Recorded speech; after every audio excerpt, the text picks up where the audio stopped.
রায়ানের পছন্দের খাবারের ভিতর আরেকটি খাবার হচ্ছে মোমো। মোমো রায়ানের খুব খুব ফেভারিট খাবার। মোমো খাচ্ছে সে, আবার এত টক খায়, বাবা কেমনে খায়। আজকে সকালবেলা আসছে বাজার নিয়ে, মাছ আনছে 3 পদের, অল্প অল্প নিয়ে আসছে, কারণ একসাথে অনেকগুলো মাছ আনলে আমার করতেও ঝামেলা লাগে, আর ফ্রিজে রাখলে অনেক দিন পর খেতে অতটা স্বাদ লাগে না। তাই জন্য অল্প করে মাছ নিয়ে আসে। সাথে নিয়ে আসছিল বেগুন, সাদা সাদা বেগুন, অনেক দিন পর এবার বেগুন নিয়ে আসছে। আসলে বেগুন খাই না অনেক দিন হয়, অনেক অ্যালার্জি, তাই জন্য আমলকিও নিয়ে আসে সাথে। তবে আজকে একটা বড় একটা লাউ নিয়ে এসে, লাউটা অনেক বড়, কারণ আমরা 2জন মানুষ এই লাউ খাই। রায়ান বেশি একটা খায় না, মন চাইলে খায় তো মন চাইলে খায় না। সাথে নিয়ে আসে পেঁপে, এই পেঁপেগুলো শুধু কাঁচা খায় রায়ানের বাবা। আমলকিগুলো বেশ তরতাজা টাটকা মনে হচ্ছে, আবার ছেঁচাও লাগছে হয়তোবা। এই বছরের প্রথম আমলকি আজকে নিয়ে এসে, এরপর মাছগুলা কাইটা কুইটা রেডি করছি, কোনো রকম একটু ধুয়ে টুয়ে রাখছি, কারণ এত ধুইলে সময় থাকবে না। এই তো শুক্রবার, সবাই বাসায়, 2টা বাজে নামাজ পড়ে আইসে বলবে খাইতে, তাই জন্য কোনো রকম ধুয়ে টুয়ে রাইখা দিছি।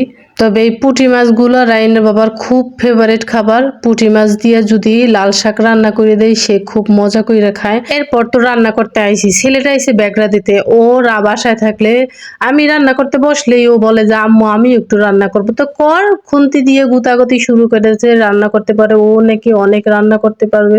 আমি নাকি অসুস্থ হইলেও সে আমার রান্না করে খাওয়াবে। যাক আলহামদুলিল্লাহ, আমার ছেলে যদি খাওয়াইতে পারলে তো অনেক ভালো। তো রায়ান বলতেছিল কি, মা আজকে শুক্রবার মাংস রান্না করলাম না। তা আমি বলছি যে মাংস না বেটা, প্রতিদিন তো মাংস খাস শুক্রবার, আজকে একটু ভিন্ন রকমের খাবার খা। এই শোল মাছটা মাংসের মতো করে কষা করে রান্না করবো, দেখবি তুই অনেক টেস্ট লাগবে। তাই নাকি মা, এই মাছে কি কাটা কম? হ্যাঁ, আমি তো বলছি যে মাছে এই মাছটায় কাটা কম হইবে, তোমার পিঠের মাছ দেবো, পিঠের মাছের মোটেও কাটা নাই, একটা শুধু কাটা থাকবে। ওদিকে কমলা নিয়ে আসছে, 2 বাপুতে কমলা বাইছে, সে এই জুস করে খাইবে তারা 2জনে। এরপরে রায়ানের বাবাই করছে কি, 2টা কমলা ছিলে জুস জুস বানানোর জন্য এটাতে দিল চাপ, জোরে একটা চাপ দিল, কিন্তু কোন রকম একটুখানি জুস পড়ছে, এই যে অল্প একটুখানি, এইটা খাইয়ে তারা সন্তুষ্ট। যাক ভালো, 2 বাপ ছেলে খাইতেছে 2জনে, মানে একবার ওর বাবা খায় আর একবার রায়ান খায়। আজকে আবার শুক্রবার, রায়ান বায়না ধরছে মা কোথাও তো যাইনি, আমার আজকে একটু মোমো তৈরি করে দাও মা প্লিজ মা। তারপরে লেগে পড়লাম মোমো তৈরি করার জন্য। রায়ান বলছিল কি, মা তুমি মোমো তৈরি করলে আমার হাতে করাবা, আমি বানাবো কয়টা মোমো। এরপরে তো ওরে না জানাইয়ে আমি 1 প্লেট মোমো তৈরি করে ফেলছি, তাড়াতাড়ি আমি সেদ্ধ দেব এখন। এরপরে আমি এটাকে তো ভাপেই করব, ভাপে এটা তো সবাই জানে যে মোমোটাকে ভাপে সিদ্ধ করলে মোমো তৈরি।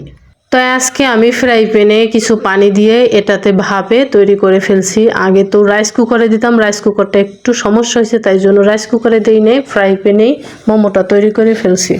এই যা রায়ান চলে আসছে আবার মোমো বানানোর জন্য। তারপর বললাম যে আচ্ছা ঠিক আছে, বাকিগুলো তুমি তৈরি করো, আমি দেখি।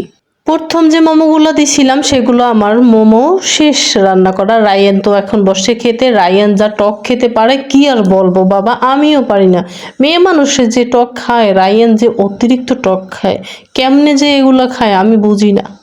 ও যে কেমনে এত টক খায়, আমি একটু মুখে দিছি আমার কেমন যেন লাগছে, আমি এত টক খাইতে পারি না। ওই খাইছে যাক। তো মোমো খাইলো আজকে, অনেক মজা করলো রায়ান। রায়ানের ইচ্ছা ছিল অনেক দিনের যে মোমো খাবে, আজকে মোমো তৈরি করে দিলাম। আজ এ পর্যন্ত, সবাই ভালো থাকবেন, সুস্থ থাকবেন, খোদা হাফেজ।